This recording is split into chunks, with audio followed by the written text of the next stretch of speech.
This is episode 104 of The Variety Artist. This is John Abrams, your host, and that guy that interviews successful variety artists from around the world every single week. With lots of entertainers staying home, now is the perfect time to catch up on any of the Variety Artist podcasts that you've missed. Heck, you can even binge listen.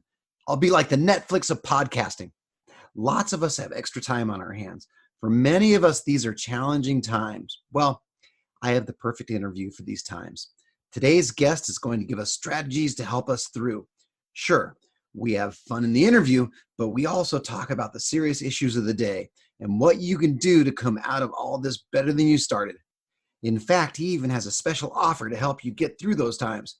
I've put a special link on his show notes page and on my website that'll take you straight to it. Some great stuff here. Now on with the show. Welcome to The Variety Artist, providing aspiring artists and entertainers with in-depth discussions from top performers from all over the world. So get ready to book some gigs, make some money, and have some fun with your host, John Abrams. He has the largest chain of media outlets in the world for kids entertainers, balloon artists, and professionals. He and his team produce free educational podcasts and build premium life-changing laser-focused schools. You know him from Kids Entertainer Academy and the Balloon Artist College and his newest venture, the Generous Marriage Podcast. Variety artist, I give you Ziv, a.k.a. Zivi, Kivi. Hello, John. Hello, Variety Artist Podcast Nation. What's up? How you doing, Zivi? I'm excited to be here. Thank you so much for all that you do. Man, you are amazing with your generosity. I'm just so thrilled to be here. Well, you know, the feeling is mutual, my friend. Now, where am I talking to you? Where are you right now? So I'm at the Kivi Media headquarters in Israel, where I live with my family. I work from home, doing all those podcasts in schools, and I also perform locally in Israel. So yeah. Are you marketing all over the world? As an entertainer, I only perform locally as like with Kivi Media, with our schools. We have students from USA, Canada, the UK, Australia, and basically anywhere else that people are listening to podcasts that are presented in English. So does that mean that all of your websites and everything, all your promotional material is all in English? Indeed, yes. Actually, locally, I don't have a lot of people that listen to the podcasts because people are more used to listen to podcasts in Hebrew. Our listenership is from all over the world. You started with balloons, right? Was it balloons or magic? I started with magic when I was a software engineer in Japan.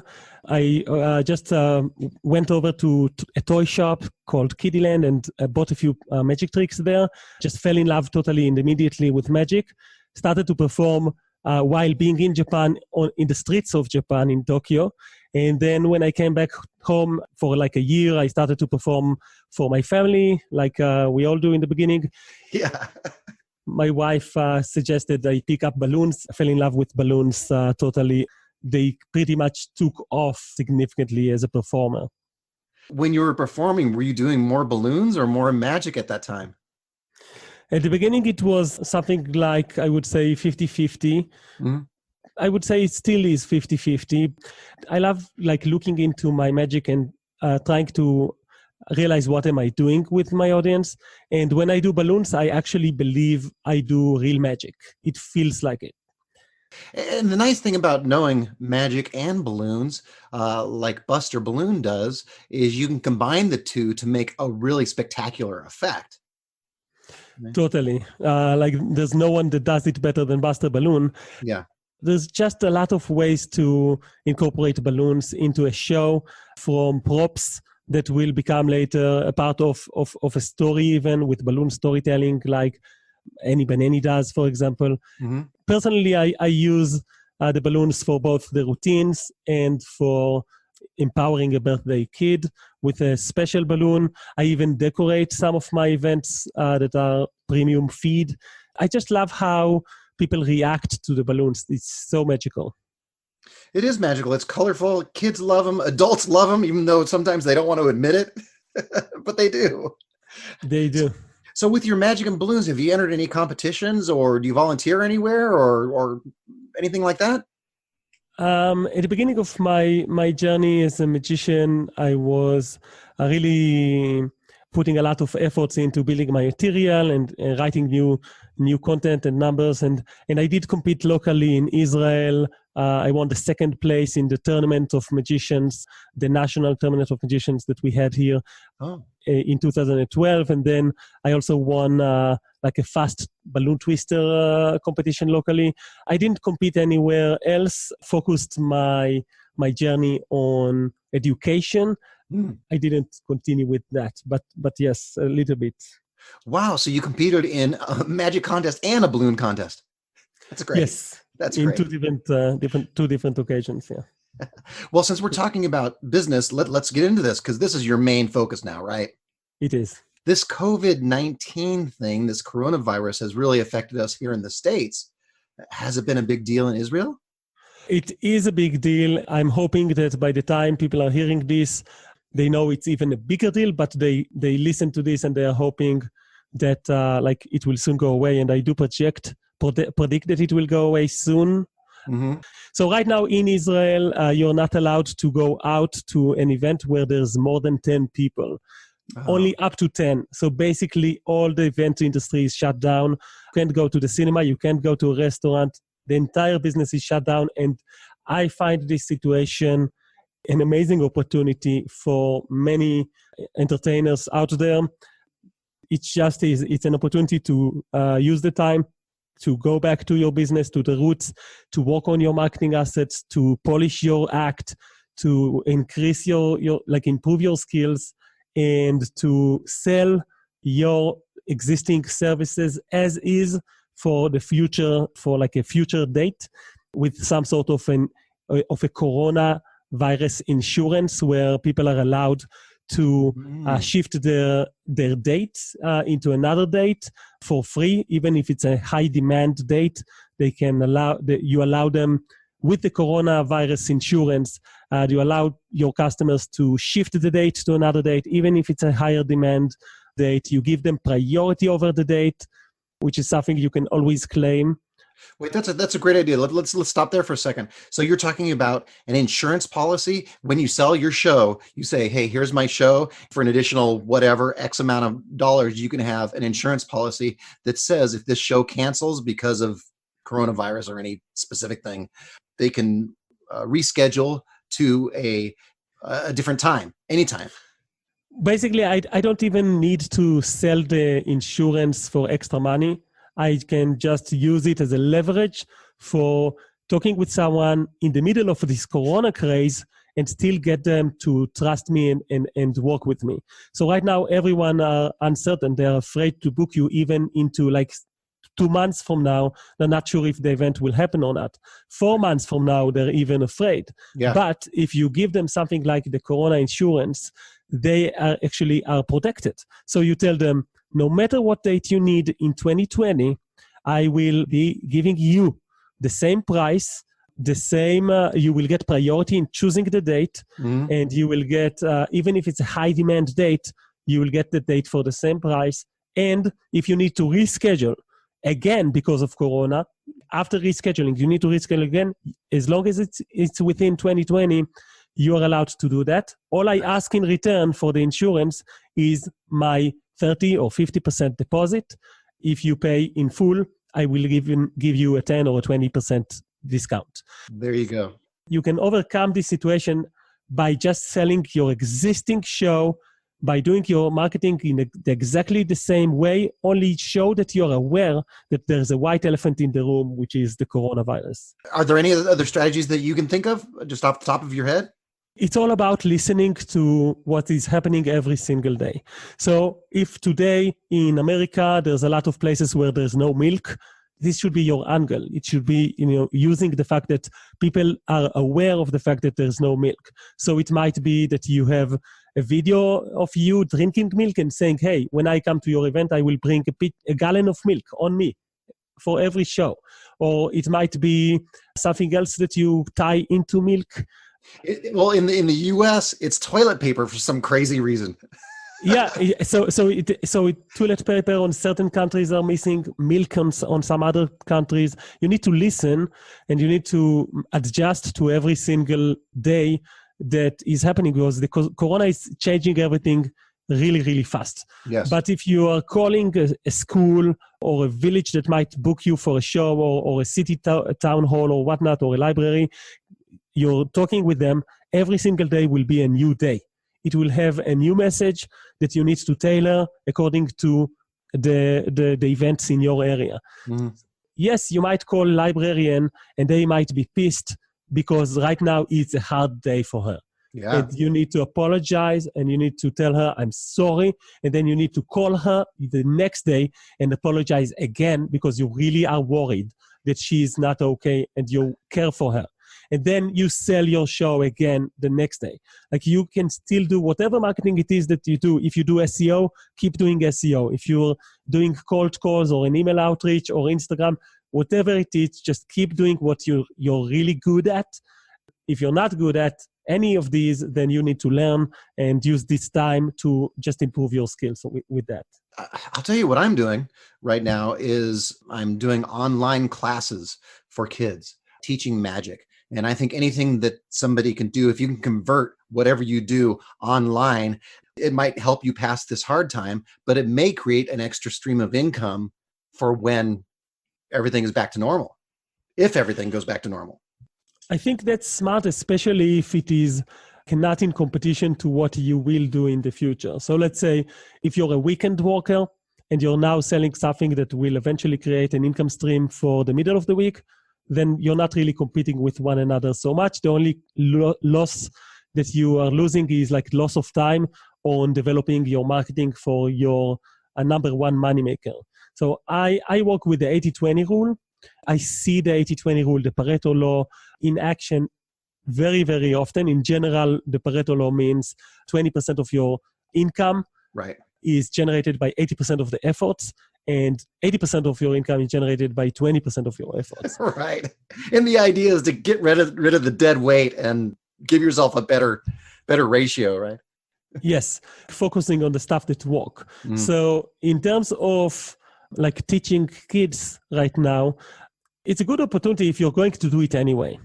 But if it's only for like the next 6 weeks or even 12 weeks, then I think that if you can survive without it, you will actually be better off if you sell your number one service or show, which generates 80% of your money on an annual level. Because you don't want to replace high income with a low income maker. Exactly. You want to position yourself so that when the peak comes, look, guys, there will be a peak. So once we are out of Corona, the demand for entertainment will go up by much because people were waiting for celebrations. People need to celebrate. It's a human need to celebrate those birthdays and to celebrate in all sorts of successes moments and in special moments and even educational moments. All those events will peak. Now you want to position yourself in the best way possible towards the peak. You want to be there ready with the messages, ready with your marketing, ready with your new show, ready with the advantage, and also that people will remember you. Let's take a look at the guy that markets himself with, for example, search engine optimization over Google. He always updates his website, and he's now stopping his work for 6 to 12 weeks. Well, Google is going to pick it up. They're going to notice that he stopped updating his show and started to sell private lessons. Google is not going to like that. So it's going to hurt your marketing on the longer run. If instead Google will see that you're the only website that is still updating itself because all the rest of the artists are depressed, unfortunately, then you're going to have an edge. The same goes with Facebook marketing. You will get better at Facebook marketing if you practice it. It's not something that is easy to master. So you might as well use this time to continue polishing your number one moneymaker service and your number one marketing tunnel. Here's the thing. A year from now or 6 months from now, when you'll go back and ask yourself, what made me be in front of the right people at the right time.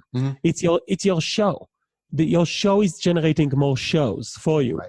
Your show is when someone might come in and say, I want to book you for 10 shows. Right. Like your show is the number one priority in your business.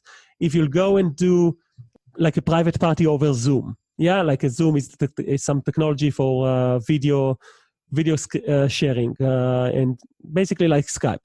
Yeah. So you do birthday now through Zoom. You make less money because that's what you can charge. No one sees you practically. You're not getting more than big shows as a result of that. All you get from Zoom is more Zoom. Right.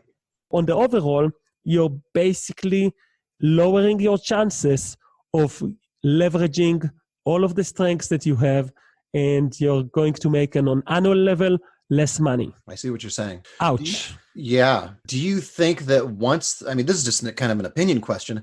Do you think that once this whole thing subsides, that people will be fearful of it happening again? I don't think so. I think that, yes, the governments will not go back to normal business immediately. It will be a transition phase. And in the transition phase, they might have all sorts of special rules like up to 100 people, up to 200, and It will slowly go back. I do think it will be a transition. I think that the data will be very encouraging by the time we get to the peak. I know I might eat my hat later and might later need to be wrong, but I actually predict 6 weeks will already show us a huge improvement. But it's going to be way harder before that. It's going to be really hard in a matter of days, like it is already. Like in France today, they've announced a curfew. In Israel, there's a curfew. Like in China, obviously there's a curfew. Certain countries, the death rate is horrible. It's like very tragic, like in Italy. It's a tragic situation right now. Mm-hmm. There's people dying and sick all over the world. It's really sad. Yeah. But you can be depressed about it, and you can be fearful, or you can take action. I prefer to be doing the second part. Me too. Because if you're not taking action now, if you're not taking action when we have these 2, 4, 6, 8 weeks, whatever it is, 6 months, who knows, then when things do calm down, it's going to be tough to restart. I can't even imagine it will be 6 months, considering the fact that it is flu, and flu has a season, and the weather affects the ability of flu to spread. So if you look at flu charts for the last 20 years, flu had 2 peaks in worldwide statistics, which is in December and in February. And then it goes down by about 90% in March and goes down by an additional 90% in April. Now, this is a different type of flu and is a little bit more violent and so on. So it will have a different flu season, which is now, right now in March, middle of March, when we're recording this is literally the peak. I think that there's no chance in the world that this could last for 6 months. I think 2 months would be a reasonable amount. I estimate 6 weeks. Let's say even 3 months. That's pretty much it, because it will be so warm in so many countries. It will be something that people can overcome in most of the world. Your mouth to God's ears, my friend. Amen. Amen to that. Me too. All right. Well, let's get off the coronavirus for a second. Let's talk about all your different businesses. Can you give us kind of a brief synopsis of the Kids Entertainers Academy, Balloon Artist College, Generous Marriage, which is somewhat different than something you've done before? Indeed. Yeah. It started by me learning on an online course from a course by Julian Mather and Ken Kelly, where the owners and operators of Magician Business Ltd, a company in England. And they had a podcast, Magician Business Podcast, which was my first podcast. So I really fell in love in podcasting through that podcast. And it made me realize, after buying a course from them online, that online courses are awesome. I really managed to get like a new income vector, which was back then balloon workshops. And I really enjoyed the process of learning and selling it and executing, like operating a balloon workshop.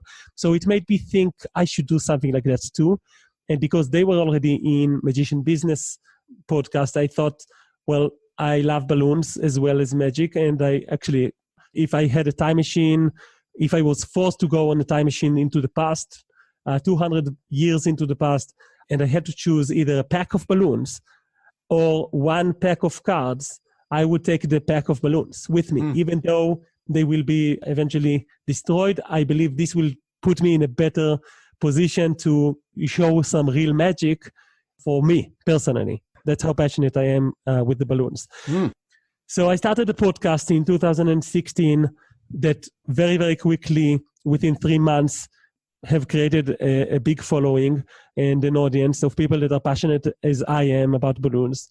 I've launched my first course in May 16, and then I just did it again in 3 months later. And so in 2017, I created Balloon Artist College and launched 8 different courses within that year. And basically everything I did was to help balloon artists in their journey with all sorts of online courses and education. Back then, Ken Kelly and Julian Mather asked me to start to teach through their school, which was Kids Entertainer Academy. And later on, they have suggested to me to buy first Julian's share and then later Ken's share. And I basically became the owner of Kids Entertainer Academy. Now, at that time, it all sounded very scary and unreal, from magician and balloon artist to a podcaster and a school operator, and now to suddenly operating 2 schools. Yeah, that's a lot. It's a lot. That's when I decided to expand my horizons and to look at what I do in different way. I basically fired my bus driver. So in life, you have this metaphor of who is running the bus. I believe Barry Friedman, that was interviewed in your show, he talked about that too in Magician Business Podcast. That's funny. It's ironic. So I fired my bus driver, which was the artist. I let the other guy that is inside my heart. I have the artist in my heart and I have the business person in my heart. And I allowed him to start driving the bus. I have created KiviMedia.co. Kivi Media is basically a mom company, like an overarching company that runs podcasts and schools. We just call it a parent company. Yes. So for me, it's mom. So the parent company, Kivi Media, started with operating those 2 schools and trying to create procedures for each of the schools and a vision and just doing the day-to-day work of creating new courses every single year, multiple courses and ongoing webinars and challenges, and that encourages the creativity of our members. At the same time, I started a new podcast called Generous Marriage Podcast, which is a podcast about relationships. And I have a co-host there, which is, his name is Shachar Erez, and he's basically a licensed family and marriage therapist. So he understands the professional side of things. I am a coach. I am a business coach in the last few years with our members. I bring into the table the approach that is, if you're not working on your relationships, you will not be able to thrive with your business. Gotcha. And these days we are building the Generous Marriage Academy. We already have 3 courses in Generous Marriage Academy. So it's an additional school inside Kivi Media that basically using all the information I have in running a business that is an educational business. And give me a couple of success stories of the kids, of all 3 actually, kids entertainers and balloon artists and Generous Marriage. Do you have a couple of, I know you have a million, but. Yeah, I have a million. So I on Balloon Artist College, I would say I have received, unfortunately, 2 people that approached me to share with me that the college have saved their life, literally have saved their life.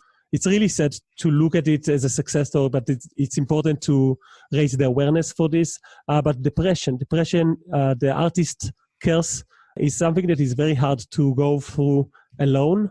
And at least 2 times, people that were fighting depression found Balloon Artist College, and all of the joint webinars and the balloon jams and the meetings, we do like 5 to 10 of them every month. You don't need to live through life for a long time before we meet again and have fun and learn new stuff.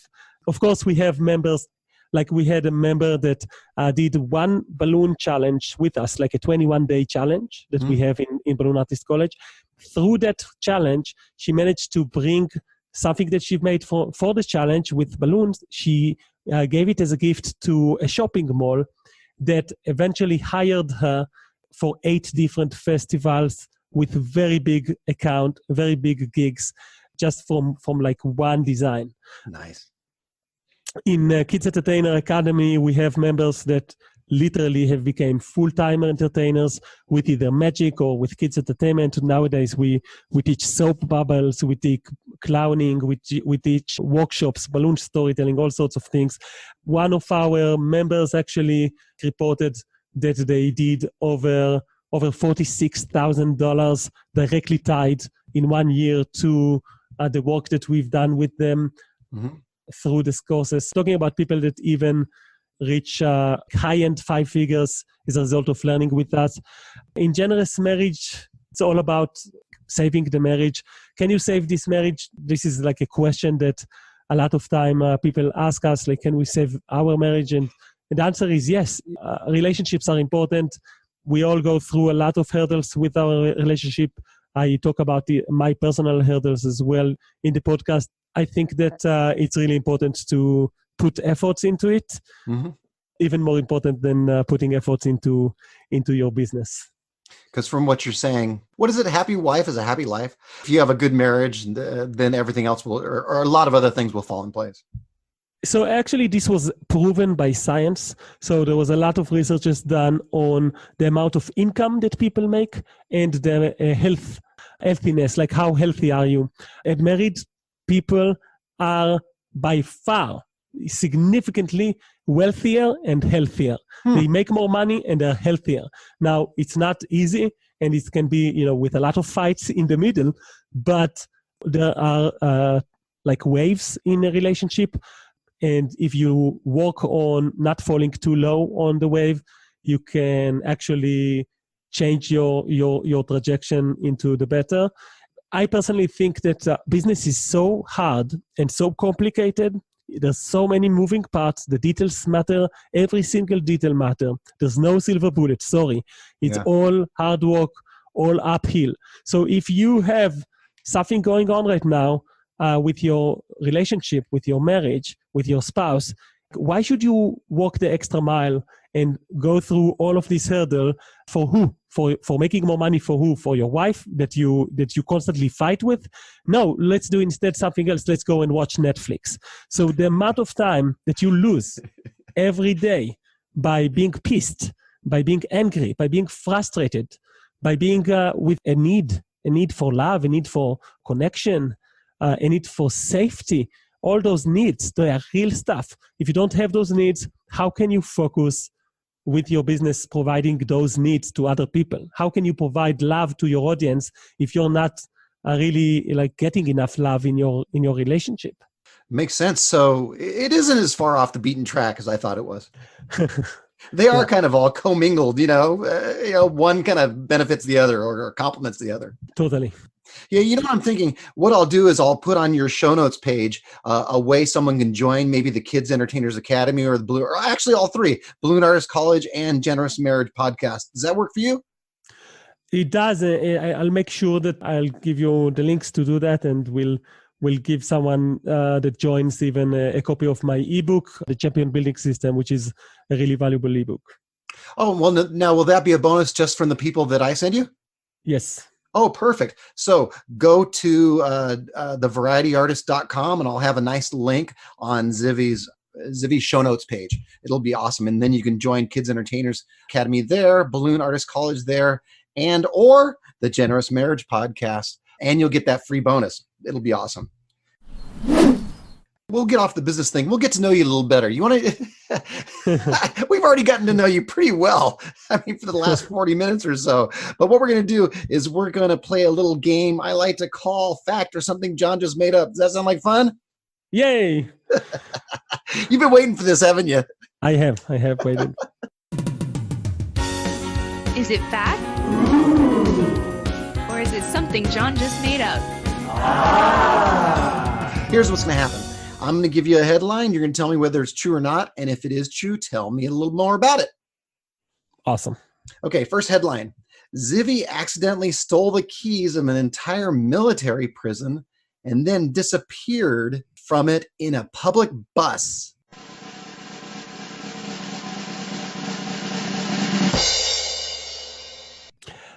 Unfortunately, that's true. It's crazy. It's crazy. Like that moment when I was getting off the bus and I was like touching my pocket and I heard this huge ringing of keys. I was like, what is that?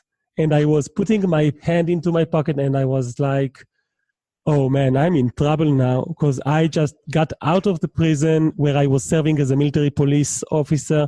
Thank you for clearing that up.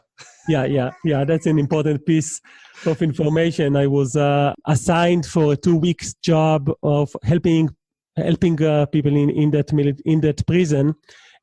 We're talking about a prison for soldiers. Yeah, so there are people there that were either involved with drugs usually or involved in all sorts of like sexual harassment of sorts, but even some of them that were violent cases of all sorts. I got the keys from one of the officers in the platoon where I was assigned, and he told me, do you see these keys that you're taking now for going over to iron your clothes before you're going out of the prison for an afternoon, that you can go for an afternoon, but you need to go back after that in less than 24 hours. And then you see these keys, go and iron your clothes, but give it back to me. Yeah, make sure you give them back. Yeah, give it back, because these are the keys for the entire prison, and I'm not allowed to give it away, that people cannot get out of the platoon. Obviously, you can't even get, you are not allowed to take it out of prison because you could duplicate the keys, and that's really wrong. Yeah. When I got back, I got to the bus station, I understood the mistake I made. I went on a bus back, and when I got back, all of my friends from my unit were standing and shaking their head like, oh man, you're dead. You're so dead. They were assigned to wait for me in the entrance. And, there were no cell phones back then. So I just assumed I need to go back as soon as possible. I would think so. Yeah. I got super lucky with no punishment at all for that. Oh, that's nice. But it required volunteering for a few additional tasks that were considered really hard. Eventually I got out of it. I think the worst thing I've ever done with something like that is I've borrowed the bathroom key at an elementary school, got in my car and driven away, and then felt around in my pocket and went, oh, guess what I just did? All right, next headline. Zivi spent $15,000 on an online course.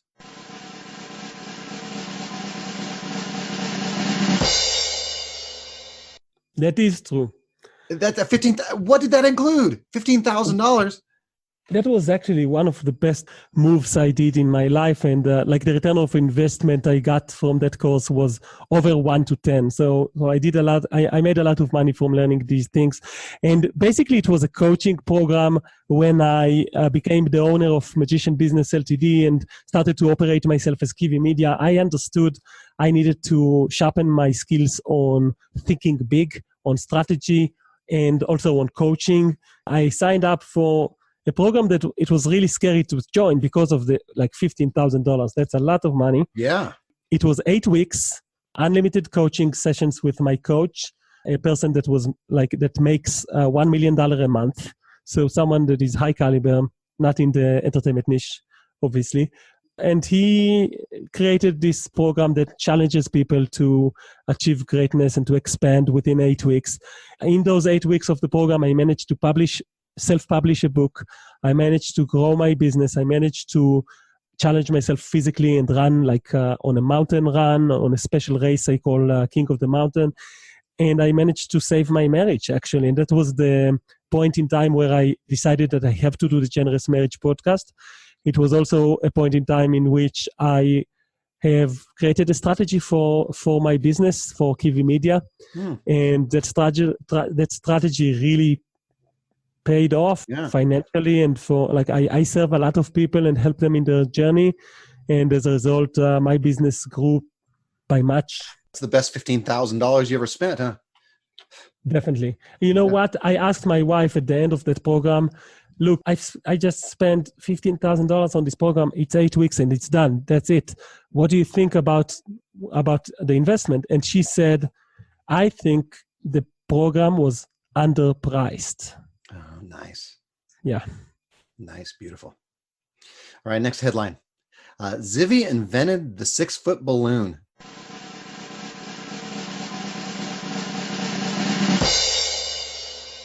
No. Oh. I don't even want to be the guy that invented the 6-foot balloon. You know what I'm talking about, right? That giant thing that people crawl into? Yeah, the climb inside balloon. We didn't invent the climb inside balloon. We do have a course, a really good video course by an amazing variety artist called Guy Sheffer from Israel. Oh, yeah. It's a climb inside course that is available actually on both of our schools, but I didn't invent the balloon. Oh, great! So they can get that course if they can go to my website and join Balloon Artist College Academy and from my website. Great. And they will also get my my ebook for free. Excellent. All right, last headline. Zivi and his family almost drown in the ocean in Thailand.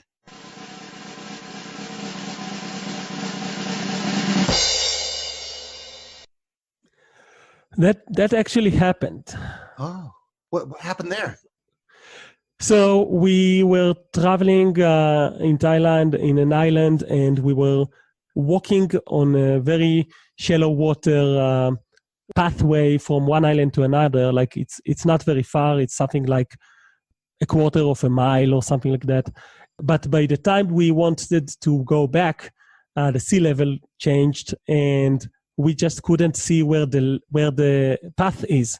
So we were walking on sand, trying to get to the other side, but we weren't walking in the same path as we used to go, and we couldn't notice the fact that we are slowly being pulled into the ocean by the stream. Now, wait, just so I can picture this in my head, how many of you are there right now? Yeah. To really picture the situation, imagine me holding a baby on one hand and my wife holding a 3-year-old kid, and then I am holding a 5-year-old kid on my shoulders, and we're walking inside the sea, and we're starting to notice that the sea level is going up and up and up, eventually to the point where I'm standing on the ground, but my wife can't stand. She has to swim with a kid on her hands.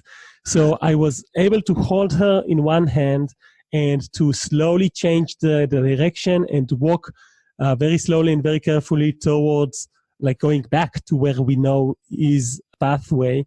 Oh, yeah. And eventually we managed to just get out of it, but we were shaking like crazy, really afraid of just almost drowning for a good hour afterwards. Wow, what a harrowing thing. That was fact. Or something John just made up. That was fun. That was fun. You want some fan questions, Zivi? Yay, let's do that. Yeah, every time I interview somebody new, I put on my Facebook group that you can ask me questions to ask my guest. So here we go. Annie Banani, the balloon storyteller out of Southern California, says, "Love this guy." That's not the question. What's one of your most challenging things about coaching entertainers? Wow, that's actually a deep question. And I know that Annie is a coach herself. She helps people with the health coaching, and she helps people transform their lives to a better shape and a better healthy situation. True. I really appreciate all that she does to help our peeps, Yep. I've been coaching over 125 entertainers and variety artists and performers of all sorts, mentalists, balloon artists, kids entertainers, magicians, all sorts. I've noticed that the most challenging part for me is not taking responsibility for the results that my client will get. Oh, interesting. A lot of time you talk with the client, you know what they need to do, you try to show them the way, and you see that they're starting to go into other ways. There's the shiny object syndrome. They see shiny objects and they start to want to do other stuff. I'm a very direct and open and sometimes even a little bit blunt type of person. So I will tell a person, look, this is not going to get you closer to your goal. Mm-hmm. If what you're going to do next week is this, maybe have you considered doing something else? And many times they will really appreciate me being honest and direct, and they will change what they are doing. but on other times they won't. And that will be an example of a point where I need to step back and not worry about it. But the hardest part is when someone is sharing with you their problems and they are real and they are severe and they are urgent, and you want to help them, you want to help them with the results, but you can't take ownership of their life and of their results. You need to give them the tool, give them the tools, the compass, the map, the advice, the opportunity to not go through it alone. That's when the responsibility ends. You can lead a horse to water. Yeah. Interesting. All right. Julia Lee Huffaker, a face painter and balloon artist out of Portland, Oregon asks, having coached and helped so many entertainers, are there any common missteps or mistakes you see them make? I'm going to answer this one in a way that might piss some people off. And if you're listening to this right now and you're pissed by my answer, then I'm just sharing with you my truth. And my truth is that I see missteps or mistakes that people do, which is related to asking for advices on Facebook. This might sound counterintuitive. It's a little bit like a taboo. Like, what do you mean? It's so easy. You ask in a Facebook group, you get answers, you get ideas. What's wrong with that, right? Well, 80% of the people that are answering your questions in Facebook are not the right person to answer your question. 80% of the time, you're getting an advice that is either not proven or an advice that generates 20% results. So here's how I look at the 80-20 rule when it comes to getting advices. Like let's imagine you had a problem and you had to go to a doctor, right? And you have a problem, let's say a specific problem, like, I don't know, with neurology, with your brain or whatnot. Yeah. You would go to see a specialist. You won't just go to any doctor, you will go to see a specialist. Well, guess what? If you go to a hospital and just choose a random staff member, yeah? Anyone you see, 80% of the time, it will not be a doctor. Right. There are 5 million people working in hospitals in America, and only 1 million of them is a doctor, is an actual doctor. And even when it is a doctor, most of them are not the specific doctor you need. So you wouldn't go to a cleaning lady in a hospital and ask them, hey, what about my brain? What should I do? Should I take the procedure or not? You wouldn't do that. That's crazy.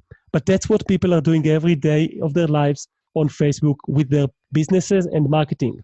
And here's the thing. I am positioned in a place where I know how much people are making when I coach them. That's just something that usually comes up at some point. It's not that they have to tell me that. It's just that they usually do. Yeah. So I know that some entertainers are actually making 4 figures a year. So up to $9,000 and $999 a year. And some entertainers are making 5 figures, but they are low end, like up to 50,000. And some entertainers are making high end 5 figures, like from 50 to 99,000. And some people are 6 figures businesses. Okay. When you're asking a question and you're getting an answer back, if you're getting the answer from someone that is from a bracket that is not your bracket, you're getting the wrong advice. You're actually getting an advice that will get you either 20% results or 0%. Now, for a guy that makes 4-figure or 5-figure or even 5-figure high end, right? From their point of view, 20% results is way better than 0. So it must be that it's a good thing to do it. So they will give you the advice and they mean it. They really do try to help you. It's just not the right thing to do. It's really easy for me to say it because I'm a coach and usually I know where are the 20% that creates 80% of results. I just encourage being a little bit skeptic about the advice you get. Try to find out if it is a proven advice, if it has data to suggest that it will work, or just go to people that you really trust. I know you, John, give really good advices on marketing, and I really appreciate your expertise. Thank you. And I think that when you go to a specialist, they will give you the 20% of advices that will generate 80% of the results. Yeah, I think from now on, instead of calling you a coach, we're going to call you the variety artist doctor, the specialist. Yeah. All right, next one, just a couple more, and we'll let you go there. Adam Gertzakov, the clown, dad, micro-influencer, actor, writer, husband, and friend, not necessarily in that order, and the writer of clownlink.com, a terrific blog about everything clowning, asks the converse question: what are some great things that are easy to do that performers aren't doing? I thought about this question before when it was posted on Facebook. The first reaction, honestly, was I was a little bit pissed because looking for the low-hanging fruit is not. This is not the 20% efforts that gets you 80% results. It's not. It's like just you add something and it's fun, but the long-term game, the annual game, is improve your, like the hard stuff. Yeah, you can't juggle like 4 balls in one day. You need to practice for a month, sometimes even 3. You can't do handstands in 1 month. You need to practice this for even a couple of years. The same goes with a really good show and a really good performance, and even in business. But I'm not going to disappoint your listeners. I am going to share a few low-hanging fruits ideas. Please. In regards to your show, I find that the low-hanging fruit, the best bet where to start is just being you. Being you, being authentic. If you're shy, be shy. If you're angry, be angry. If you're upset, be upset. Like just being you gets the audience to resonate way better, and it improves your show. And the compliments that I got from at the end of shows where I got some amazing compliments were always when I was really authentic in there, was really caring about the kids that were my audience. And by the way, I agree with you on that. And I don't know if this is a scientific fact or not. I listen to a lot of my own podcasts, and the people that are really successful, and there's a ton of them to listen to, are the people that are them, whatever that may be, just like exactly like you're saying. Time after time after time, person after person after person, it's them being themselves that has made them successful. Yeah, I agree. Yeah. And in business, the low-hanging fruit from my point of view is actually email marketing. Mm-hmm. Now, this might be a little bit ironic. Some people that are listening to you right now are actually in my email list potentially, and they are getting a lot of emails because I use a lot of email marketing. Yeah. And I do it proudly. I think that I'm serving my audience that way. But for an entertainer, doing email marketing, sending more, being in touch with people that already booked you, that is so easy. It's cheap, like dirty cheap. You can pretty much do it for free. Every time that you send a good email, with good copy, as we call the text in your email copy, with good copy, you will get booked again and again every single email. So how do you learn how to write good copy? Well, we actually have a course in Kids Entertainer Academy and Balloon Artist College about copywriting, and it will teach you all of these details. But if in terms of return on investment, like how much money you get for an investment of time and money, email marketing is your fastest low-hanging fruit. Yeah, and email marketing your current clientele that you've worked with before is the easiest and fastest way. Exactly. All right, last one. Lucy Spielberg, a fairly new listener to the Variety Artist podcast, a magical juggler and balloon artist out of the UK, asks, do you ever wish you had an idea sooner than you did? If so, what was it? I am the type of person that is very happy with wherever he is and whatever he does. So I love what I do, and I don't think about the past and say, oh, if only I did that and stuff like that, because I really work with my plan and love what I like where I'm going. Mm-hmm. But there is one thing. Oh, is there one? There is one. Okay. And that is, I really wish I would start listening to podcasts earlier in my journey. I feel like I've wasted years on listening to junk radio, which is just regular radio. I think that I know, I was working in the corporate job every day, 2 hours of commuting to work and back, so it's like an hour each on each side. I could have become way better at everything I do, way faster if I had started earlier. That's the only thing that I, from time to time, think about, I should have listened to this earlier. I'm not just saying this as a fellow podcaster, but it's true. I mean, for probably the first 10 years of my career, I would commute with radio, with either talk radio or music. And then once I discovered podcasts, I was like, oh, I can learn anything that I want almost for free, or a lot of times for free. Yeah, usually for free. So for the second 10 years, I think I learned more in that second 10 years than ever before. Yeah, so that's the only thing. I agree with you. All right, well, that was fun, Zivi. I appreciate you doing my show. That was really fun. Thank you, John. And I really want to encourage people to check out your website and check out the links for the Kids Entertainer Academy and Balloon Artists College. And who knows, maybe even if you need some help with your marriage, the Generous Marriage podcast, we really do try to serve you guys with high quality content. A lot of what we do is free. You can just check it out with the links that John, will you share that on the site then? Yeah, I'll put that on my show notes page, and there's also a recommended by John page. So I'll probably put it both places, so that way someone can click on your show notes page, listen to this interview, which has some great information, and then just click on to join the Kids Entertainers Academy or Balloon Artists College or even Generous Marriage podcast. Whatever they're most interested in. Yeah, this is the time right now, especially if you're either commuting or stuck at home because of Corona. Either way, this is the time to listen to podcasts and to learn and educate. And it's an amazing time to live in. And thank you, John, for all that you do to support so many people with high quality interviews and ideas. And I take my hat off, man. Thank you so much. Well, thank you. And vice versa. I know I said this at the beginning, but thank you too. And thanks to all my variety artists. Tell all your friends about the Variety Artist podcast. And thanks again, Zivi, for hanging out with me. I appreciate it. My pleasure. See you guys. All right, now go out and book those gigs, make some money, and have some fun.